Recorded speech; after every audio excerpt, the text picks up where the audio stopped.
Hello, welcome into the CHGO White Sox podcast, presented by DraftKings Sportsbook, America's top-rated sportsbook.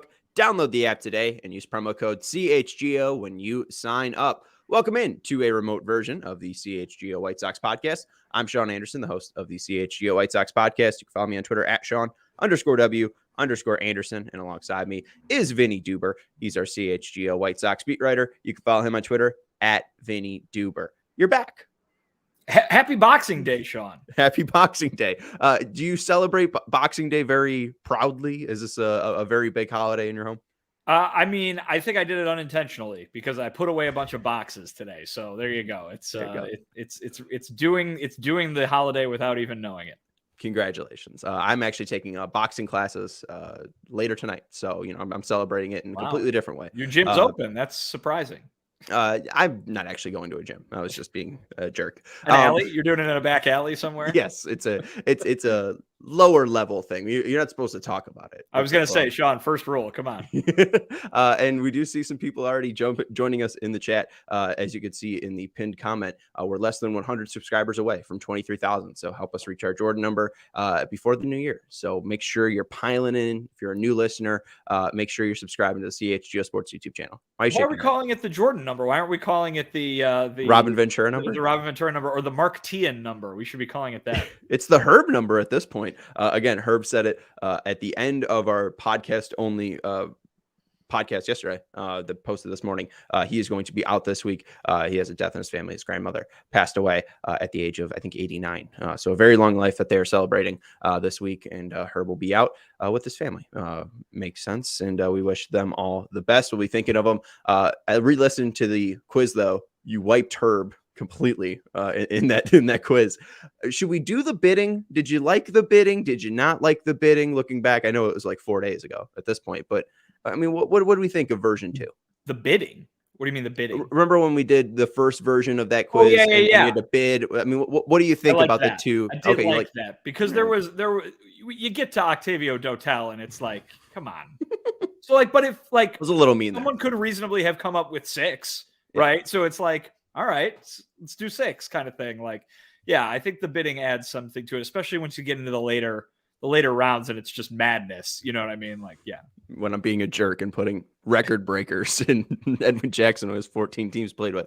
All right. Hey, we'll live, we'll learn, and we'll readjust. Today is going to be a Mailbag Monday.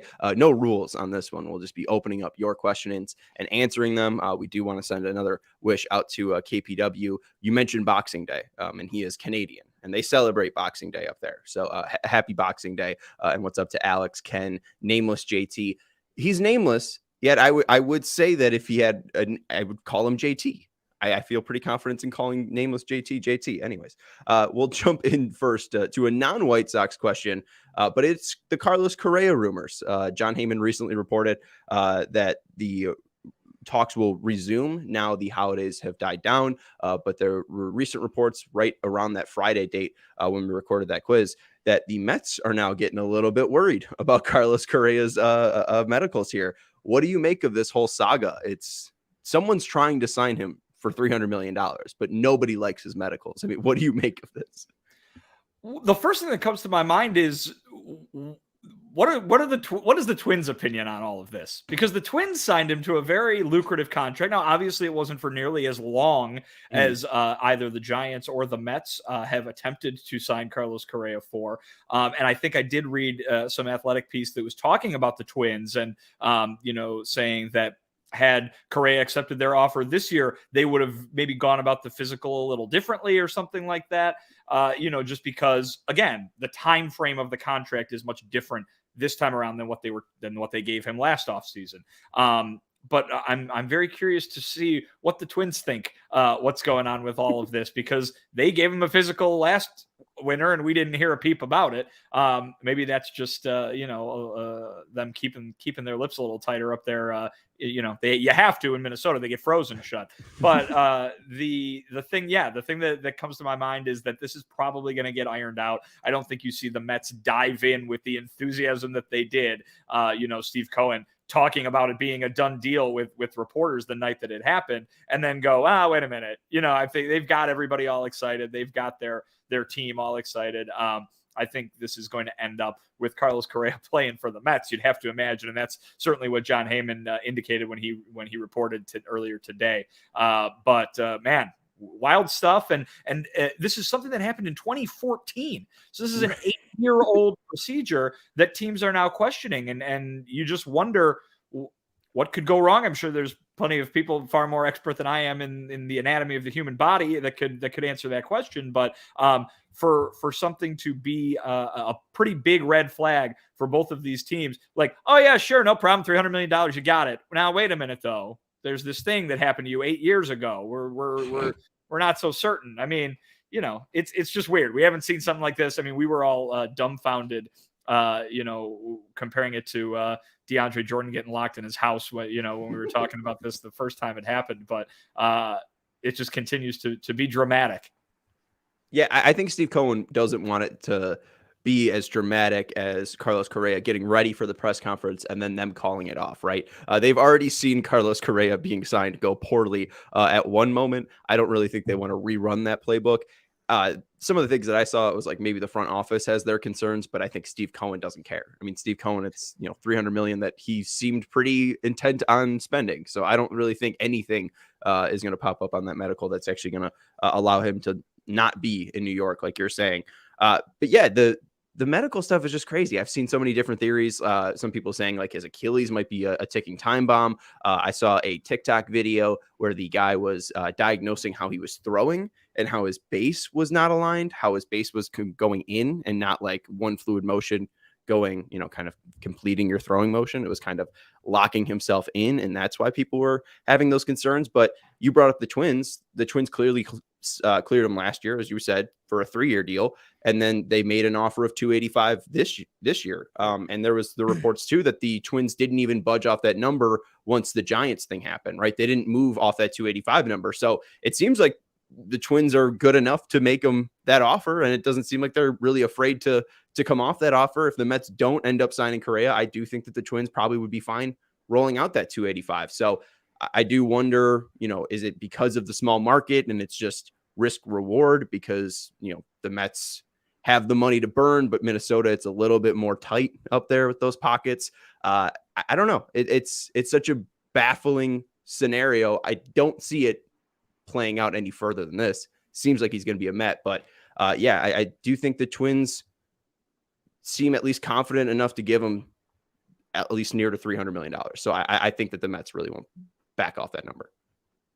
Yeah, again, like you said, Steve Cohen has basically said that it's a done deal. So what would change that? I think these teams all have similar assessment plans, and maybe the Twins would reconsider or do their physical evaluation a little differently because of the length of the contract. But again, I would be interested to hear the Twins' opinion almost more than the Giants or the Mets at this point, and be like, what's going on here? What's changed in a year from a procedure that the guy had 8 years ago? So we'll see. Yeah, Alex in the chat saying your guy Dan Hayes said they always expected it to be a 1-year deal and that the physical showed that he's going to fall off a cliff fast and lose a lot of his speed and mobility. Hey, if you're playing third base, you don't need as much speed and mobility as you had at shortstop. I don't know. I think time will tell whether he blows up his Achilles or not. But Steven, we got some mailbag questions from our CHGO diehards. If you do want to become a diehard, head over to allchgo.com and become a member. When you do sign up, you do get a free t-shirt, a membership card as well.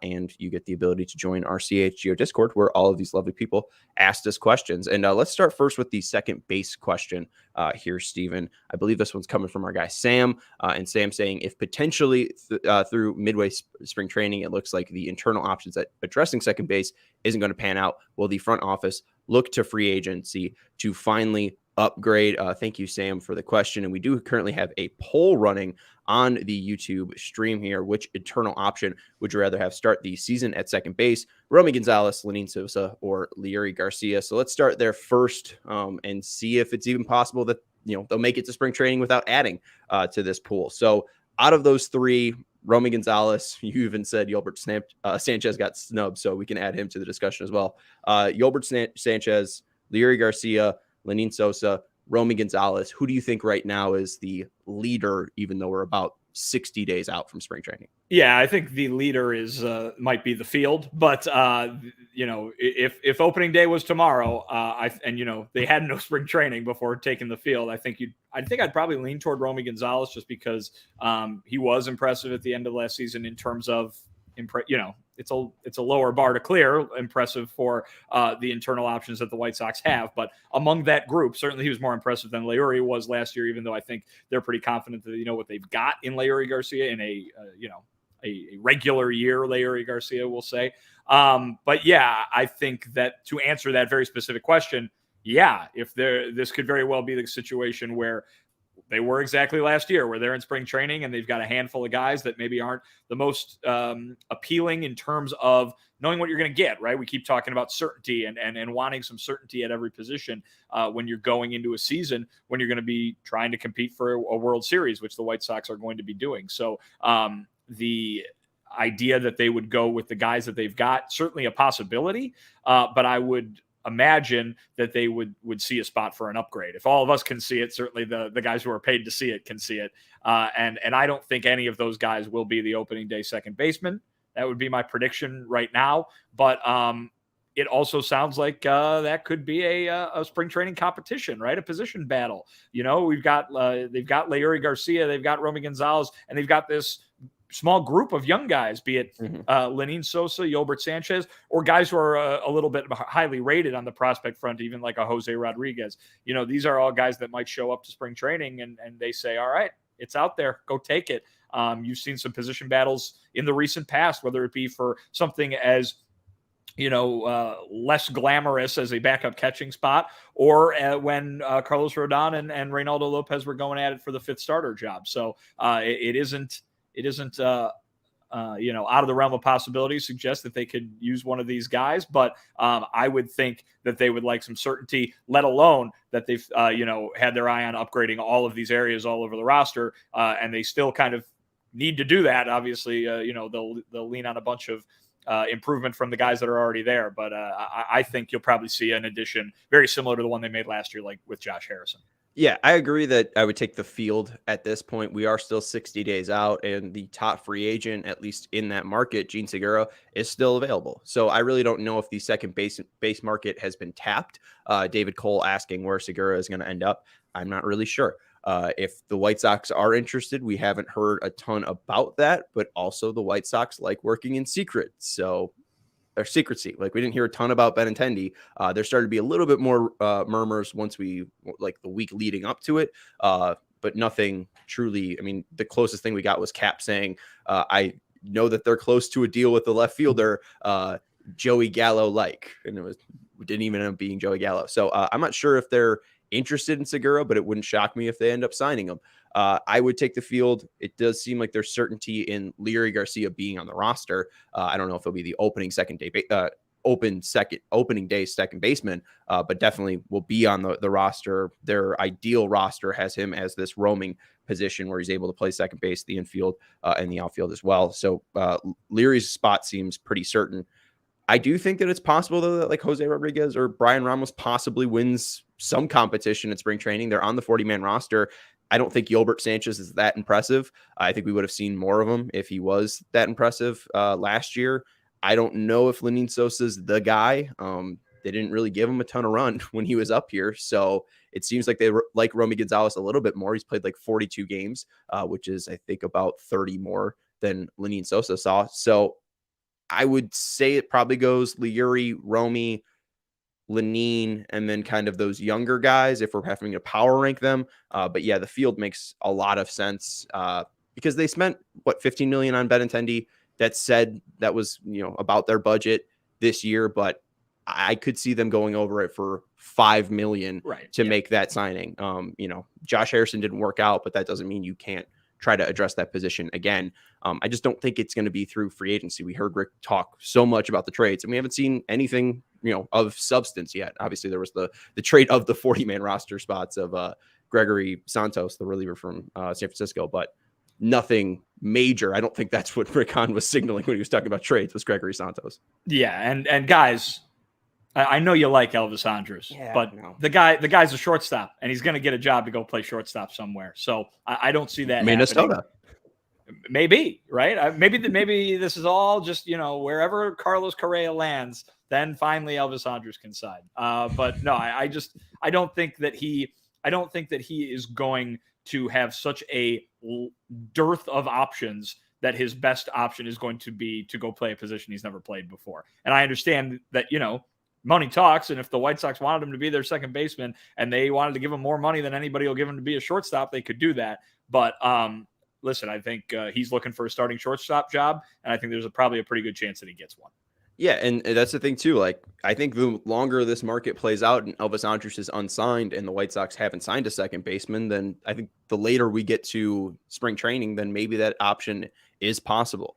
Maybe he doesn't have a shortstop job waiting for him, but I do think once this Correa stuff is settled, I mean, Atlanta needs a shortstop. I know the Dodgers are still possibly interested because they missed out on one of the top four.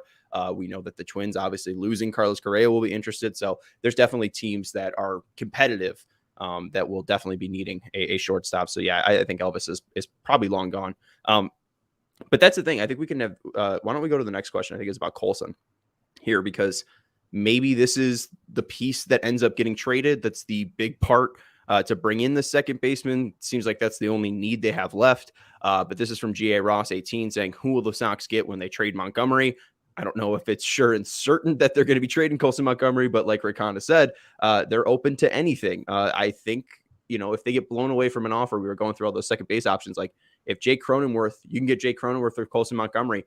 Do they just do it? If you can get Brandon Lau for just Coulson Montgomery, do you just bite that bullet and do it because those guys have a decent amount of control? I think if it's just a 1-for-1 trade, I don't know if they're going to completely rule that out. Yeah, I mean, I think they'll listen on everything. I think probably every permutation of a potential trade has been, written on a whiteboard somewhere at Guaranteed Rate Field and been discussed amongst the members of the front office. But I think there are a few things. Second base, obviously, is a position that even at the major league level is typically light on offense, or I should say league-wide light on really impact guys, right? Really big name guys. Are you trading your number one prospect in your organization for a middling second baseman? Is that a good trade for the White Sox or any team, right? Do you trade what? Well, can I bring up the recent trade we just saw for the Blue Jays and Diamondbacks, where we did see a top prospect from the Blue Jays go over, and congrats to KPW. Now the Toronto Blue Jays get Dalton Varsho, a multi-acided outfielder, worth about 4 to 6 WAR, can play catcher, can play great defense in the outfield, provides a little bit of power from the left-handed side. And then Montero, right? Was it Montero or is it Gabriel? I want to make sure. It was Gabriel Moreno. Moreno. Thank you.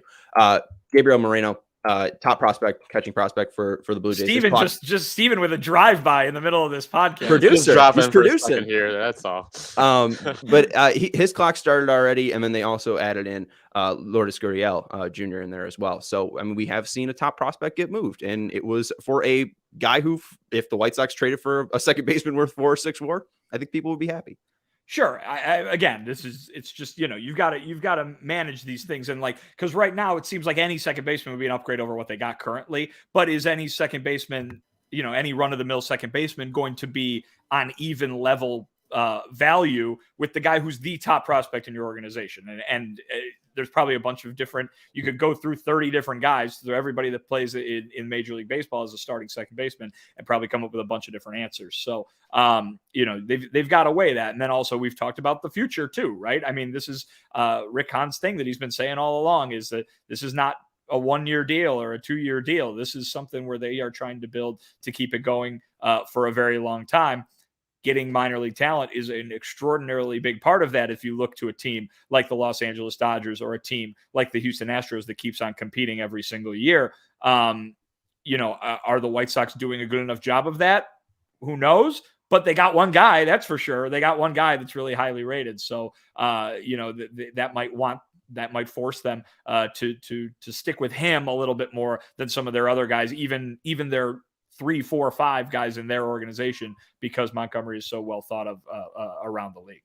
I guess I just get so worried being a Sox fan where you look back at the first round picks and there's Nick Madrigal gone, Zach Birdie gone, Zach Collins gone, Carson Fulmer gone, Carlos Rodon gone, and everybody in front of Tim Anderson basically traded at some point, even up to Chris Sale in the first round. So I don't know if they really like a guy at second base. I wouldn't be shocked if a Montgomery deal is done, but I think it would have to be, again, exactly the right circumstances here for them to fill that hole properly. We got more diehard messages coming up, and I do see Matt from Oklahoma saying Merry Christmas, Sean and Vinny, and all happy holidays, everyone. Hope it was a good one. I know that if you, I knew if you were getting some Shady Rays on Christmas, you probably had a really good holiday.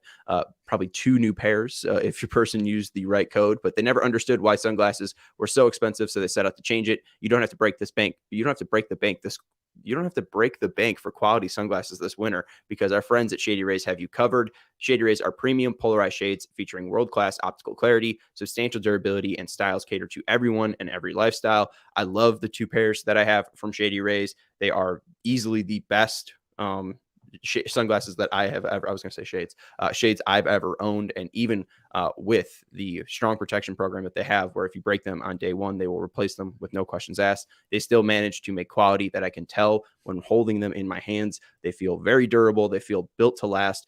Like I won't break them very easily, like all the $5 sunglasses that I usually am buying. And Shady Rays customers seem to agree with over 200,000 5-star reviews, and they stand behind their product and told our team that if anyone has a problem with their product, they will throw out profit and do what it takes to get it right. They offer free returns in exchange. You either love the shades or Shady Rays will pay to ship them back. That's it. And exclusively for our listeners, Shady Rays is running their deepest deal of the season. Use code CHGO for 50% off 2 or more pairs at shadyrays.com. Buy one, get one free. You get 2 pairs for as low as $54. Redeem only at shadyrays.com, where you can find all their newest and best shades. And we also got to let you know about Game Time. If you are looking to go to a sporting event, a concert, any show coming up, Game Time is the hottest new ticketing site that makes it easier than ever to score the best deals to these events. Obviously, if you're going to the Bears-Bills game this past Saturday, the ticket deal that you got from Game Time, probably really hot. The seats that you were sitting in, probably freezing cold. But hey, you made the choice to go out to the Bears-Bills game. You could also go to a Bulls-Blackhawks games. Those games are inside. But no matter your choice, you will be getting the best deal possible. The biggest last-minute price drops can be found on the seats you never thought you could buy. Again, you won't find a better deal this season on Bulls, Blackhawks, or Bears tickets because Game Time was created by the fans for the fans, and they guarantee the lowest price. So if you love CHGO, then you love Game Time. The best way to support us is by buying your tickets through the link in the description below, and you can join over 15 million people who've downloaded the Game Time app and score the best seats to all your favorite events. Before we jump into the questions, I think we should probably announce a guest list for this upcoming week. Let people know what's coming up.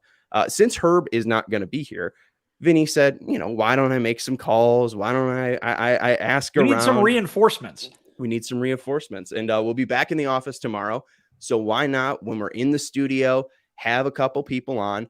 So tomorrow, we're going to have James Fegan of The Athletic on. Going to be very excited to talk to him. It's going to just be like sitting in the press box at Guaranteed Right Field, and me and him making a bunch of ridiculous comments that no one else understands. It'll be like Michael Scott, and I'll be like, I can't wait to be a part of your guys' inside jokes one day. It's going to be great to see an insight into what the press box is like. And I'm excited to talk World Baseball Classic too. We just talked to Lance Lynn about the World Baseball Classic, and then I just saw Daryl post about how Cuba players have now gotten the okay to participate in the World Baseball Classic. So hey, everybody loved the World Cup so much. Now you're going to get your dose of international baseball to go right along with it, right in the middle of spring training. Could you imagine a team with Jose Abreu, Yoan Moncada, and Luis Robert on it? Wow. What star power. I have a question for you, because I noticed this very recently. I was perusing Luis Roberts' fan graphs in baseball, and we'll get back to the guest list in just a second, but I was perusing Luis Roberts' fan graphs. When did he that's what one does on the merriest day of the year. Happy holidays. When did he become junior? Obviously at his birth, but when did he add Luis Robert Jr. to his name? I did not know of a junior. Yeah. I'll be honest. Maybe I'm not looking at my media guide closely enough, but yeah. We'll have to examine that with James on when he added that to his name. Maybe that was a part of the condition of getting the butterfly sanctuary. He had to respect his dad and his dad's name.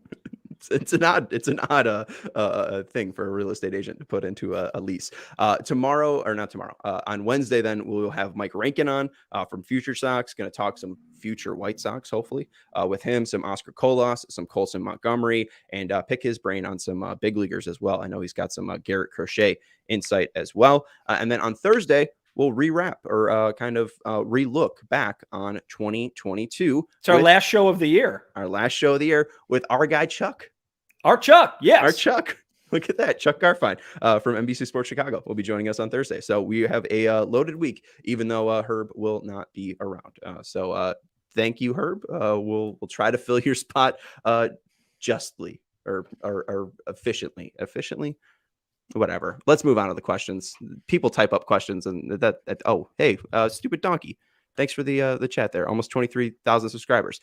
Make sure to hit that subscribe button if you are new here. Let's go to the next question here, Steven. Please save me. Next question is going to be from Will the Scout. What's your favorite minor league team outside the White Sox organization? I did put some listed names together. I know you probably have a couple from covering minor league baseball, covering the Royals, covering the White Sox. So what team names at least stick out to you, or what minor league teams have you grown fond of? Well, I think I've mentioned it here before. I grew up in my hometown is the home of the Kane County Cougars. And I was a employee at the stadium first in the concession stands and then in the souvenir stores for many years during my time as a high school and college student. So, and before that, obviously, we were season ticket holders. We got to see all the great future Marlins go through Kane County there. That first. Really, both of their World Series teams was all guys who came through there and who we saw play. I was there the night Charles Johnson's jersey was retired at what was then known as Philip B. Elstrom Stadium. So many hours spent either watching baseball or working at the Cougars. Of course, now they're no longer officially part of Major League Baseball. They were part of the contraction, that happened a couple seasons ago. But certainly the main minor league team of my entire life, certainly. Well, yeah, we were talking about Southpaw going to weddings, and I have a feeling if Ozzie T. Cougar showed up to your wedding, I don't think you would have been that upset. He was invited. He didn't come. Oh, okay. He was too busy. He had a different wedding to go to. I got two for you. And funny enough, with the holidays coming up, I got hats to go along with it. So First up, we got the Biloxi Shuckers. There you go. You could tell. Great logo. I think that's an oyster with a bat. So there we go. We're shucking some oysters here. And that's again Biloxi, Mississippi, right? Yeah. Okay. And this one's Traverse City, Michigan. The Cherry Spitters. There you go. They're spitting baseballs, because it's a baseball team. Wow. Is this the highlight of your Christmas haul, Sean? I think so. I'm thinking back. I did get a new water bottle. And now I can't put my headphones back on. I did get a new water bottle. Thank you, Mom. And this way, when it's also been prominently featured on the podcast. Yes, I'm dehydrated today. But this one, when I'm sipping it while we're right next to our nice mics in our studio, it won't make a horrible like sucking sound because my old one was broken. It would make a horrible sucking sound. What was the highlight of your Christmas? I got a lot of good stuff, but I think I'll go with to stay on brand. I got some nice Tom Petty vinyl, so that's exciting. Yeah. What records? So they just put out a box set of a string of live shows they had in the late 90s. And so I had really, it was just coincidence. I had listened to it on the plane ride back from Australia. And it was because it's like 4 hours long. And it's fantastic. A lot of covers on there. So a lot of, they're doing a lot of tunes you don't usually hear them doing. And I woke up on Christmas morning and got it under the tree. So that was very good. There you go. Nice. Yeah. Nothing beats a live record on vinyl. The studio stuff's good, but finding those bootlegs of Springsteen or, anything like that, new releases where they're digging back, that stuff's great. I got some more minor league teams. I would say best uniform, the Salt Lake Bees, black and yellow. Striped? No, it's just yellow and it just says bees on it. It should be striped. We can always call in. And hey, we know too with minor league teams, I mean, they get real wacky. We've seen Yasmani Grandal wear a traffic cone. down in Charlotte. So I think they'd probably be accepting of stripes. Best name, I like the Down East Wood Ducks. They are a Rangers single A affiliate. Where are they? They're down east. That's what they call that part of Maine. Oh, really? Yeah. So the basically what is the coast of Maine is referred to in Maine as down east. It's the name of a region. It's in North Carolina. So I don't know what that is then. See, it doesn't Must make any be sense. what they call that too. Then who knows? Where is it? It's down east. All right. Someone may know. It's in Maine or North Carolina, but they are the Wood Ducks as well. And then finally, I guess have to ask the Boston Red Sox organization if they even tried with any of their team organization or branding, because they're all just the Red Sox. They have the same uniform, they have the same colors, and even the logos. There's only one team that has a real logo. Other than that, they're all letters. There's a W for Worcester, there's a P for Pawtucket, and there's a B for Boston, right? Hey, just boring. Synergy. No. Synergy. No. How is the best team name not the Jacksonville Jumbo Shrimp? That one's up there too. Rocket good. City Trash Pandas is up there as that well. one's also so there's some good ones out there, and I don't know, are they still doing this? For a couple of years in a row, they did every year very early in the season for, I don't know if it was for Latino Heritage Month or it was maybe very specifically Mexican to celebrate Mexican culture or something like that. But like literally every team in minor league baseball came up with a new hat and usually team name and a new logo, and they would like auction off the hats or something like that, or sell them for a limited time. Some really great ones in there, whether it was the logo art or the team name or just the bright colors on the hats. Really good stuff. Really good stuff. I'm trying to, now that you bring it up. Oh, here it is. All right. I did find one. I was trying to look for all these different, jerseys and trying to find which one's the best jersey, whatever. And I did find one of these, twist jerseys, and this one's from the Lansing Lugnuts, and they're the Lansing Locos. There you go. with this crazy bird on the sleeve. The bird's my spirit animal, I think, here. Just with that tongue out, kind of wonky eyes. I'm always a fan with a mascot with wonky eyes. You can't beat that. I love when they go local too. So like, I love a good team name that means something local. I think all teams should have something local about them, in the team name and the logo and everything, particularly if you can focus it on the animal. That's exciting too. So a lot of Cougars. Minor league baseball does a good job. There's no Cougars in Kane County. There's that one mountain lion when I was a kid that made it all the way to the north side before the cops shot it. I'm not sure what happened after that. I would take like two guesses, and one of them is real sad, and one of them is a little bit happier. You can either go glass half full or half glass empty with that one. Let's go to the final question, or one of the other questions. Let's not go to the Santa one. Let's go to the one from Clark here, and then we'll take a break, and then we'll go to the Santa one. Sorry, Steven. Yeah, thank you.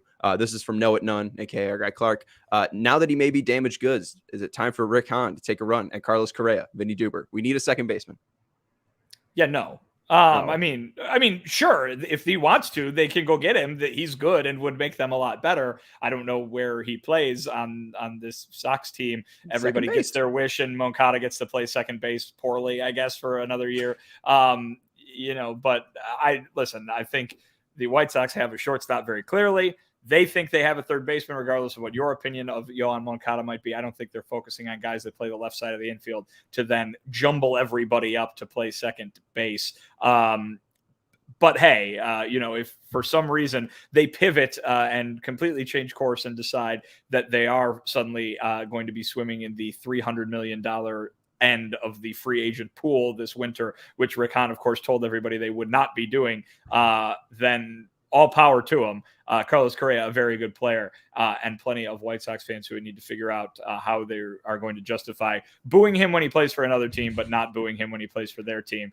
No, I don't see Carlos Correa ending up on the South Side. I'm sorry. Things would have to go extremely, extremely horrible for Carlos Correa to end up on the South Side. But I think the only way it would happen is if this Mets thing doesn't fall out or go through. The Twins really get scared off from spending $285 million, and then he just takes a prove it deal again, and it's 1 year, $12 million to play second base for the White Sox. Will it happen? Probably not. Let's go to the other part of that question from our guy Clark. It was what are your New Year's resolutions related to being Sox fans? Obviously, you're not a Sox fan, Vinny. You're covering the team, so maybe what's a resolution as a writer? Anything you wanna change about 2022, the writing in 2023, I guess. This is a resolution for me personally. I guess. I mean, do you have any resolutions as Sox fans, or maybe for Sox fans? I could give you a recommendation for Sox fans. I would just try to keep in mind that it's just baseball, guys. Yeah. There's that great line from Mr. Baseball, the Tom Selleck movie. Baseball's a game. Games are supposed to be fun. Just keep that in mind. I'm not going to call out any specifics. I'm not going to, say anything. Just keep that in mind. Baseball, fun. Don't get too mad. Maybe, if things don't go a certain way. But yeah, we love having fun with you guys in the chat. Let's keep that going, that fun going all year long. How about that? I know the funnest thing in the world is fireworks, and that just means the White Sox need to hit more home runs. If there's more fireworks at Guaranteed Rate Field, I think people will be happy because then they get to see fireworks. I mean, why else do you show up to a baseball game? I think not doing the wave would be good. Again, I know that's played out. We've gotten to the point. Had that conversation before, but. See, with the wave, we've gotten to the point. Do I like the wave? No. But we've now gotten to the point where, and this is a thing with a lot of things, especially on the internet, because people, complain on the internet all the time. We've gotten to the point with the wave where it's now more cliche to complain about the wave than it was to do the wave in the first place. I don't know, because I'd rather complain about the wave than put my hands up at a sporting event. Did you see the Dr. Pepper commercial where they're making fun of the wave? No, I don't. Oh, okay. I'm guessing this was on during football. I'm not. Yeah, a lot of that. it was on during football. But it was the whole bit was like, oh, Dr. Pepper, it makes me be a fan. Like I have no choice but to do the wave. But hey, and Jay Corona saying my sister loves the fireworks. See, Jay Corona's sister would show up more if they were hitting more home runs. So ball in air, guys. Let's get more fireworks going on. I think, taking it less seriously would be huge. They are fanatics, so I don't know if that's going to happen. I think that's a little bit too. They're diehards, Sean. They are diehards. Yeah. I think if we're going to angle it a little bit differently, maybe just less vitriolic. They are still people, and even if you don't. And obviously some people don't like other certain people. Just keep it to yourself. Just shut up. That'd be nice. If Lucas Giolito is bad at baseball, that's fine because his family still likes him a lot. He's a nice guy. I don't know what people are mad about. He didn't pitch well. No. I like that. I was the one who was afraid of making everybody mad. Sean just told you all to shut up. So I guess I'm in the clear here. In some words or another. I was mostly trying to harp on the fireworks part, less about the shut up part. All right, let's take a break here, and then we'll answer our final question. ComEd, they are committed to helping families and businesses in the communities they serve manage energy usage and lower energy bills now into the future. The ComEd Energy Efficiency Program offers a wide array of incentives on lighting and other efficiency upgrades to commercial, industrial, and public sector customers of all sizes across our territory, and customers can inquire about how to upgrade outdated lighting to energy money-saving efficient LED lights. Learn more about lighting to operate your lights through your mobile device and track your facility's energy usage and more. Incentives have recently increased for outdoor, indoor lighting and network lighting controls, making these projects even more cost-effective than ever before. So visit ComEd.com/poweringbiz now to start saving money and energy. Again, that's ComEd.com/poweringbiz. And to start a project, contact us at 1-855-433-2700. For more information, you can email businessee@comed.com. And our other partner is FOCO. I will make sure to put the front room in here, Vinny, because you do have the best coverage for sports. So why not get fitted in the best gear with FOCO and get decked out like DeMar from the north side to the south side, from Soldier Fields to the front room with hoodies, slippers, signs, bobbleheads, and everything in between from the leaders in sports merch and collectibles. FOCO, FOCO. If you're looking for the perfect gift for the football fan in your life, FOCO's got you covered with the hoodies to fight that Lake Michigan breeze. So check out FOCO.com. That's FOCO.com, or click the link in the description below. For all non-presale items, use the promo code CHGO for 10% off. Again, for all non-presale items, use the promo code CHGO for 10% off at FOCO.com. Final question from our guy. Sean, I think this is the time of the year where you say front room the most, because you're going over to all your relatives' houses. So you're You're boning up on your house geography, right, of everybody that you go. And then you got gifts and bags and coats and everything, and you got to take them, get them out of the way. Where do you put them? You put them in the front room, or you go down to the basement, or you go back to the kitchen or whatever. So I think over the last few days, I've said front room more than I do the entire year. So I'm glad you put that in there, because it's festive. It's thematically appropriate, I feel. I got to be honest, the word makes me a little sad, just because, and not in a bad way, you know, it could be worse. But you know, we're going to my uncle's house this holiday, and you know, usually we're going to my grandpa's house, and he has the traditional front room. Not a lot of these people are using their houses like, you know, they were built to make. You know, they're all just kind of open concept rooms. We're going to my uncle's, and there's not a front room, right? It's connected to the dining room, which is connected to the kitchen, and it doesn't have the right vibe, right? So there's only a couple front rooms I know of. And I feel pretty sad not to be around them this holiday season, but oh well. If we were in the front room, maybe we'd be sitting on Santa's lap. Let's go to the other Sean's question here. Sorry, weird segue. Other Sean said, which Sox player, past or current, would be the best Santa at a Christmas party? Let's do current first, just because we know these guys pretty well. Is it just Lance Lynn because there's of the one beard? answer? Yeah, it's okay. Well, not just because of the beard. You know, here's the thing. Lance Lynn, you know, he does a very good job of letting people think what Lance Lynn is like. You know, you see the profanity on the mound, the crotch grabbing at times. You know, he gets into it as much as anybody else. A very competitive fellow, but don't let this fool you guys. He is the leader of that pitching staff. Everybody on the team loves him. So, you know, I think he's got that universal affection from everybody in the clubhouse, just like Santa has the universal affection of every child across the world. Yeah, I think even Lance off the field seems very genuine, just like Santa is. He's not going to lie. No, Santa doesn't lie. And the other thing too, like his wife posting photos on Instagram of them, like Lance commits. You know, if there's a theme party, Lance isn't going to be messing around. Like if you said, "Hey, Lance, you're going to be a Santa for our Christmas party," I think he'd be down. All right, so it just seems like he is the perfect pick. I think Leury, you know, he seems personable. If you're going to be in a clubhouse for about 10 years, you have to be personable. And you know, he's a little bit older, you know, in his 30s, probably good with kids. I would say Leury would probably do a good job if Lance isn't available. Maybe. I mean, is he not tall enough? There is the whole situation of, you know, you have to be able to, you know, the kids have to be able to line up and you know, you have to be able to handle the children physically. And, you know, yeah, Larry can do it to a certain age. I don't know, you know, if, you know, you start getting 10, 11, 12-year-olds in there, and, you know, I don't know if Larry's frame can handle that. Andy Reid at 13 is probably crushing Leury Garcia at 32. Exactly. All right. That's an interesting one. I mean, Andrew Vaughn, I don't think is jolly enough. I think Andrew is a little bit too closed off to be Santa. He's a friendly guy as well. I wouldn't say he doesn't have the personality for it, but I don't know if he has the experience for it. You know what I mean? You got to be able to roll with the punches. I can't see him committing to a gut busting ho ho ho. You know, I really don't see him going. Hey, I could be proven wrong. Yeah. Any beards in the day stick out? Maybe David Wells. I know David Wells is a former Sox, kind of in that Lance Lynn body profile as well. David Wells came to my mind, but I think he might be a little bit too gritty. Yeah, David Wells does not have a Santa Claus personality, I don't think. He's like the Santa from Elf, where you smell like roast beef.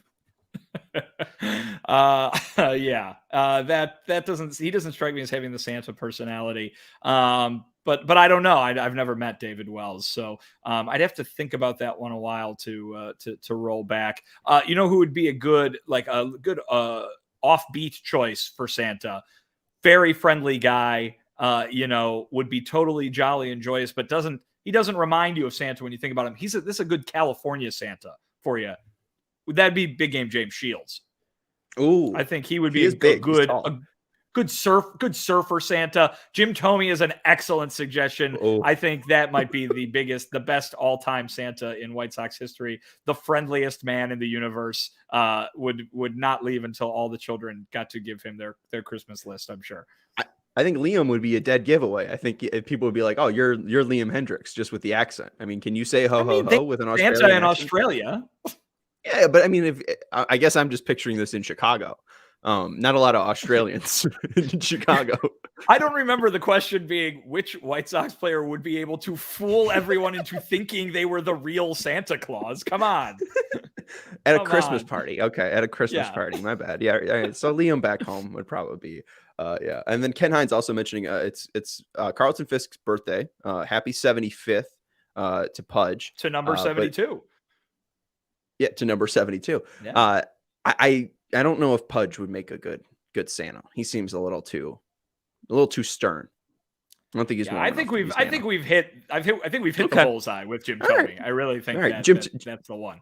Jim Thome, congratulations. Yeah. You are the next Santa at the White Sox Christmas party. That's going to do it. We've emptied the mailbag. And again, we will be back tomorrow live at 4 p.m. James Fegan of The Athletic will be joining Vinnie and I. He will be in the Man in the Middle tomorrow. So make sure you are joining us tomorrow for that show. We have Mike Rankin on Wednesday and Chuck Garfine on Thursday. Make sure you follow Vinnie. Big week. You can follow Vinnie on Twitter. As big as Big Game James. You can follow Vinnie Duber. California Santa, as we've dubbed him today. Listening to Little Saint Nick proudly. 72 people in just this. Just Beach Boys and avocado toast. 72 people in the chat for Carlton Fisk's birthday. But anyways, thank you all for watching. Thank you to David for participating, Al, Hulk Hogan, Stupid Donkey, Alex, all of you. We appreciate hanging out with us on this holiday season, and we will be back tomorrow. Thank you to Stephen Nicholas for producing the show. And again, we are close to 23,000 subscribers on YouTube. So if you are around and haven't subscribed yet, make sure you are helping us out with that, reaching that Robin Ventura number. But that's going to do it for Vinnie Duber. I'm Sean Anderson. We will talk to you tomorrow. Go White Sox.